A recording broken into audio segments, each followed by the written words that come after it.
धम्मपद ब्राह्मण वग्गो न जटाही न गोतेही न जच्चा होती ब्राह्मणो यम्मी सच्चंच धम्मोच सोसूची सोच ब्राह्मणो।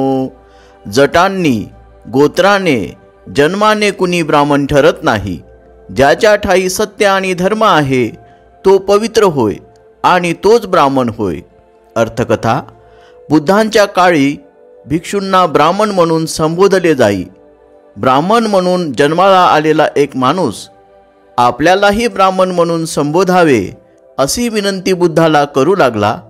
त्यावेळी बुद्धांनी वरील गाथा उच्चारली